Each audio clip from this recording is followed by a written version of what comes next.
I'm Forrest Saunders, standing in front of the House chamber here inside the state capitol. Well, it looks like the emergency trust fund that DeSantis has been using to try and enforce immigration operations up and down the peninsula is set to expire at midnight. And it doesn't look like lawmakers are going to come to an agreement before then to save it. Instead, the House now pitching its own plan, which puts a lot of guardrails on those millions and millions of dollars. When the clock hits midnight Monday, that big pile of cash the governor can use for emergency response, more than $4.7 billion since 2022, disappears. While the dough was mostly for disasters like hurricanes, the fund has come under intense scrutiny. That's after a state report showed DeSantis used more than $500 million of it for aggressive immigration enforcement, like building those migrant detention centers.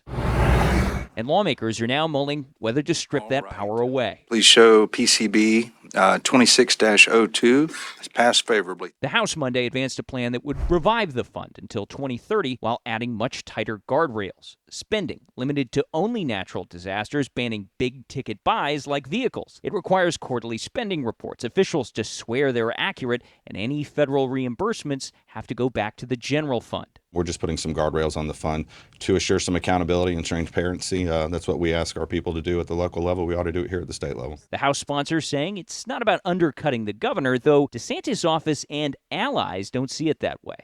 Attorney General James Uthmire calling it moronic, and the governor's communications director accusing House Republicans of trying to defund migrant detention operations. House Democrats, meanwhile, do you feel like it's turned into somewhat of a slush fund for the administration?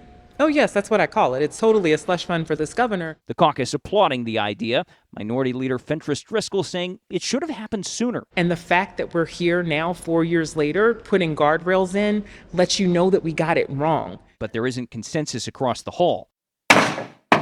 The Florida Senate voted last week to keep the fund as is. They also want to fill it with $250 million compared to the House offer of $100 million. Backers saying they need to act now and consider revisions later. This trust fund expires. Should something occur Tuesday morning at 12:01, the governor has no authority to respond in an emergency. Without the fund, DeSantis will have to go through the legislature to get the dollars for emergency response, and while the Senate suggests that could take time, others note that Florida did it that way for years without major issue.